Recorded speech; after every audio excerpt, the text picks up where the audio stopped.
یہ سمجھیں کہ اوپر سے پریشانیوں کی بارش ہو رہی ہے، بارش مستقل پریشانیاں برستی جا رہی ہیں، اللہ تعالیٰ کی رحمت کی ایک چادر ہے جو انسانوں کے اوپر تنی ہوئی ہے، وہ پریشانیاں اوپر رہ جاتی ہیں، انسان اللہ کی رحمت کی چادر میں رہتا ہے۔ جب یہ گناہ کرتا ہے اس چادر کے اندر ایک سوراخ کر دیتا ہے، وہاں سے پریشانیاں نیچے آنے لگتی ہیں۔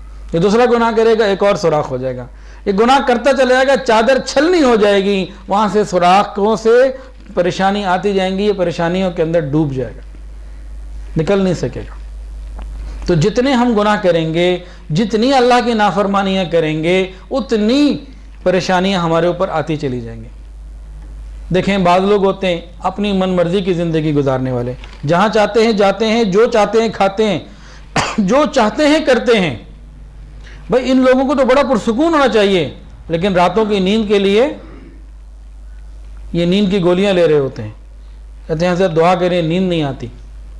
بھائی جو آدمی اپنی ساری مرضیاں پوری کر رہا ہے اس کو تو خوش قسمت ہونا چاہیے، لیکن ہم نے یہ دیکھا کہ اپنی مرضی پوری کرنے والا ہی دنیا کے اندر پریشان ہے۔ ایک مثال تو یہ ہو گئی، ایک مثال اور سمجھیں، گناہوں کے ساتھ منسلک مثال۔ شادیوں میں آپ نے دیکھا ہوگا کہ جب کھانا کھلنے لگتا ہے نا تو اس سے پہلے کھانے کے نیچے ایک وہ تھوڑا سا وہ جلا دیتے ہیں، کینڈل سی، وہ مطلب اسپرٹ لیمپ جلا دیتے ہیں، اس کو کہتے ہیں ہیٹ سورس۔ بھئی کیوں جلایا؟ اس لیے جلایا کہ رہے اور اس کو ہیٹ ملتی رہے۔ تو بالکل اسی طرح جو شخص زندگی میں نافرمانی کرتا ہے، جتنی نافرمانیاں ہوتی ہیں اللہ تعالیٰ دل کے نیچے نہ ہیٹ سورس لگا دیتے ہیں۔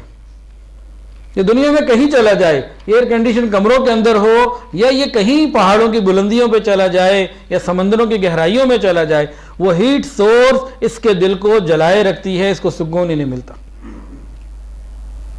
جتنے گناہ کرے گا ہیٹ پہنچتی رہے گی، چاروں طرف باڈی گارڈ ہوں، چاروں طرف ہر طرح کی نعمتیں ہوں، فراوانیاں ہوں، یا کچھ بھی حالات ہوں، یہ گناہ کرتا رہے گا، اس برنر کو جو ہے نا وہ ہیٹ ملتی رہے گی اور اس کا دل جلتا رہے گا۔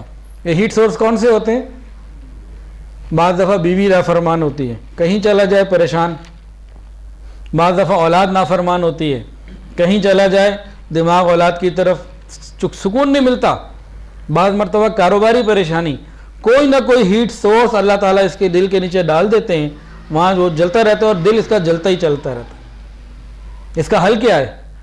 اس کا حل سچی پکی توبہ ہے، گناہوں سے سچی پکی توبہ، اس کے علاوہ کوئی حل نہیں۔ کتنا انسان دور بھاگ لے ہیٹ سورس ختم نہیں ہو سکتے۔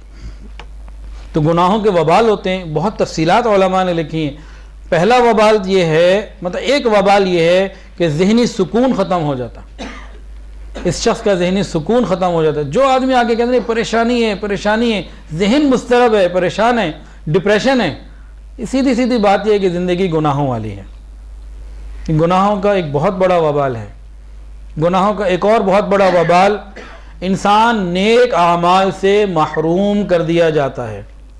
تہجد کا دل نہیں کرتا، قرآن کی تلاوت کا دل نہیں کرتا، ہوتا حافظ قرآن ہے لیکن قرآن کھولنے کا دل نہیں کرتا، نیک صحبت میں جانے کا دل نہیں کرتا۔ یہ کیا ہوتا ہے؟ گناہوں کا بوجھ سر پہ ہوتا ہے، اس کو چلنے نہیں دیتا خیر کی طرف۔ تو ان چیزوں سے بچنے کا ایک ہی طریقہ وہ ہے سچی توبہ۔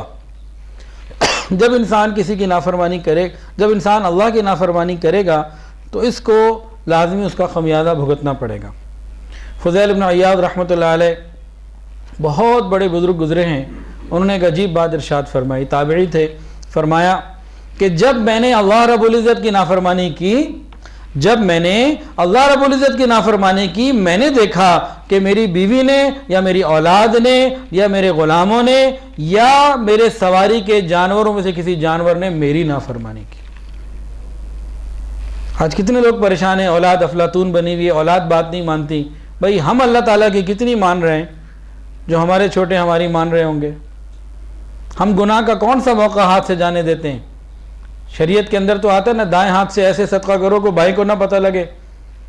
آج کل کے بعض لوگ ایسے گناہ کرتے ہیں کہ گھر میں رہتے ہوئے گھر والوں کو پتہ نہیں چلتا، اتنا چھپ کے گناہ کر رہے ہوتے ہیں۔ تو انسان اگر گناہوں سے سچی پکی توبہ کر لے تو اللہ رب العزت اپنی خصوصی رحمت کا معاملہ فرما دیتے ہیں۔ یاد رکھیں، جب بھی انسان گناہ کرتا ہے اللہ تعالیٰ کی طرف سے آنے والی برکتوں اور رحمتوں کو خود روک رہا ہوتا ہے، وہ دروازے اس نے خود بند کیے ہوتے ہیں۔